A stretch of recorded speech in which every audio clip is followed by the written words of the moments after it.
ஃப்ளைட்டில் போகிறது வந்து ஒரு மகிழ்ச்சி, கம்பீரம், கௌரவம் இல்லையா? ஆனால் எத்தனை பேர் பாருங்க, ஃப்ளைட்டு உள்ளே ஏறி உட்கார்ந்து புறப்படுறதுக்கு முன்னாலங்க அந்த ஹேர் ஹோஸ்டெல்லாம் அழகாக இருப்பாங்க, அழகாக இருப்பாங்க. புறப்படுறதுக்கு முன்னால் சொல்லுவாங்க, சார் ஒருவேளை ஃப்ளைட்டில் ஏதாவது பிரச்சனை வந்ததுன்னா, எப்போ டிக்கெட் வாங்கிறதுக்கு முன்னால் சொல்ல மாட்டான், ஏறி உட்கார்ந்து கதவெல்லாம் மூடிடுவான். புறப்பட போது அப்போ வந்து சொல்லுங்க, பறக்கும்போது ஏதாவது ஆயிடுச்சுன்னா கவலைப்படாதீங்க. கவலைப்படாம உங்களுக்கு ஏர் பேக் ஒன்று சீட்டுக்கு கீழே வச்சிருக்கிறோம், அதை எப்படி போட்டுக்கணும்னா அப்படின்னு போட்டு காமிப்பாங்க. சார் யாராவது கேட்டிருக்கோமா இன்னைக்காவது, இந்த பார் அந்த அர்ஜென்ட்டில் உன்னை தேட முடியாது, ஏன் ஏர் பேக்கை என்கிட்ட கொடுத்து நான் இப்போவே ஊதி பார்த்துக்கிறேன். ஆமாங்க, செக் பண்ணணும்ல, உயிர் நம்மளுது இல்லை, செக் பண்ணணும்ல.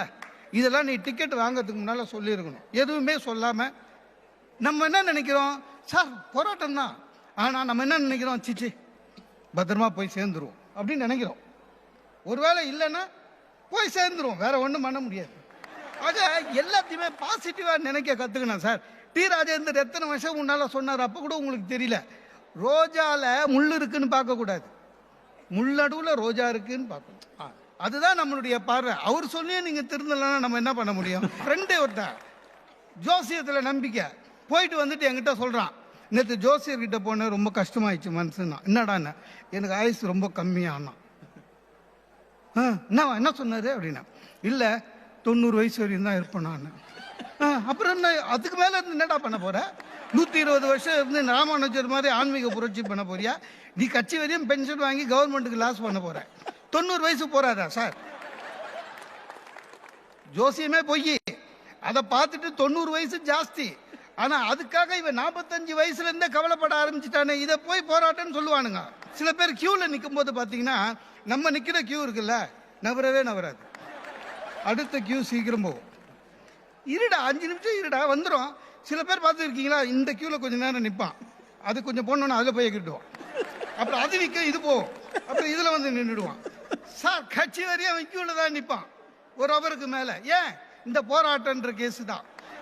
இப்போ பெட்ரோல் விலை 100 ரூபாய் ஆயிடுச்சு, பெட்ரோல் விலை ஏறுது, பெட்ரோல் விலை ஏறுது, ஏதோ எல்லாம் பிபி ஏற்றக்கூடாது, டெய்லி அதை படிக்கக்கூடாது.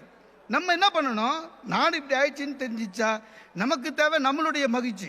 அதனால நம்ம என்ன பண்ணணும், படுக்கும் போகும்போதே நாளைக்கு காலையில் பெட்ரோல் 1 ரூபாய் ஏறிடும் அப்படின்னு நினச்சி படுத்துடணும். காலைல எழுந்து பேப்பர் பார்த்தா 68 பைசா தான் ஏறி இருக்கும், அப்போ நம்மளுக்கு 32 பைசா லாபம். வாழ்க்கை அதுதான் பூந்தோட்டம். ஒரு சில பேர் பார்த்தீங்கன்னா கல்யாணம் ஆகி 5 வருஷம் ஆகுதுங்க, சந்தோஷமே இல்லைங்க. டை கல்யாணமும் பண்ணிக்கணும், சந்தோஷமாகவும் இருக்கணும், எதுக்கு? ஏதோ ஒன்றுத்துக்கு ஆசை பண்ணும். அந்த சந்தோஷம்ன்றது கல்யாண காம்போல வராது. இது இல்லைங்க. அதுக்கப்புறம் சொல்றான், பேசாம சாமியாரா போயிடலான்னு நினைக்கிறேன்னு. ஆனால் லூசு, சாமியாரே சந்தோஷமா தனியாக தீவு வாங்கின்னு இருக்கிறான். இன்னைக்கு உலகத்திலே ரொம்ப மகிழ்ச்சியான ஒரே ஆள் அவன் தான் சார். இல்லை உண்மைதானே? சந்தேகம் தான் நடுவரை கேளுங்க. கைலாசாக்காவுக்கு தான் ஆன்மீக ஆலோசகர். எங்கள் எச்சோடிங்க லேடி எப்பவும் திட்டுவாங்க, அதுவும் ஜென்ஸ்னா ரொம்ப திட்டுவாங்க. ஒன்றும் இல்லை, ஒரே நாள் போனேன், வாட்மேன் மோகன சுந்தரம் நீங்கள் லேட்டாக வந்துட்டு அட்டாச்சு டக்குன்னு நான் பண்ணேன், மேம் நீங்கள் போட்டிருக்க சாரி உங்களுக்கு நல்லா சூட் ஆகுது மேம்னு. முடிஞ்சு போச்சு. ரியலி எங்கள் ஹஸ்பண்டு கூட வீட்டில் அதான் சொன்னார் காலையிலஞ்சு. அந்த ஆள் வீட்டிலே கிண்டல் பண்ணி அமைச்சிக்கிறான். வீட்டிலங்க என் ஒய்ஃப் வந்து பார்த்தீங்கன்னா என் பையனை அவ்வளோ கொஞ்சுவான், பேபி பேபி பேபின்றா. நம்ம இருக்கும்போது அவனை திட்டுறா. சத்தியமாக சொல்கிறான், அதை அவனை தான் திட்டுறாளா நம்மளை திட்டுறாளா ஒன்றும் புரியாது. எனக்குன்னு வந்து வாட்சியடான்றா. என்ன சொன்ன மாதிரியே இருக்கும். எத்தனை வாட்டி சொன்னாலும் உனக்குலாம் மண்டையில் ஏறாதா, இன்னும் எத்தனை வருஷம் உங்க கூட குப்பை கொட்டணுமோ, இதெல்லாம் பையனை பார்த்து சொல்கிறா. இல்லை நம்மளை பார்த்துட்டா. நம்ம அதுக்கெல்லாம் வந்து கவலைப்படக்கூடாது. சார் சொந்தக்காரன் எவ்வளோ கஷ்டம் சார். சார் கஷ்டப்பட்டு மிதிப்பட்டு இவங்க சொன்ன மாதிரி இஎம்ஐ கட்டுறதுக்கு ஒரு வீடு ரெடி பண்ணி கொடுத்து எங்கள் மாமாவை கூப்பிட்டா, கிரகப்பிரவேசம் அன்னைக்கு எங்கள் மாமா வந்து சொல்கிறாரு, வாஸ்துப்படி உங்கள் வீடு சரியில்லைன்னாரு. கிரகப்பிரவேசத்துக்கே சொல்கிறான், சார் மாமா வாஸ்துப்படி உன் வீடு சரியில்லைன்னு. ஏன் மாமான்னு? எப்பவுமே படிக்கட்டு வந்து லாபம் நஷ்டம் லாபம் அப்படி இருக்கணும். உன் படிக்கட்டு வந்து நஷ்டம்னு இறங்குது, நஷ்டத்தில் கால் வச்சா நஷ்டமாயிடும். கிரகப்பிரவேசத்துக்கு வந்தவன் சார்.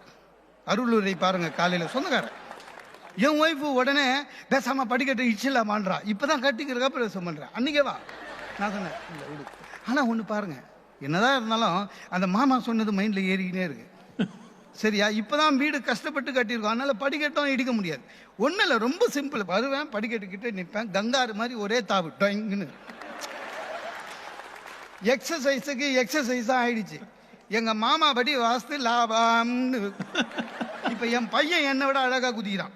நம்ம வாரிசு எப்படி இருப்பான்? நாம் பூந்தோட்டமாக மாற்றி இந்த உலகத்தை புதுப்பிப்போம். நன்றி, வணக்கம்.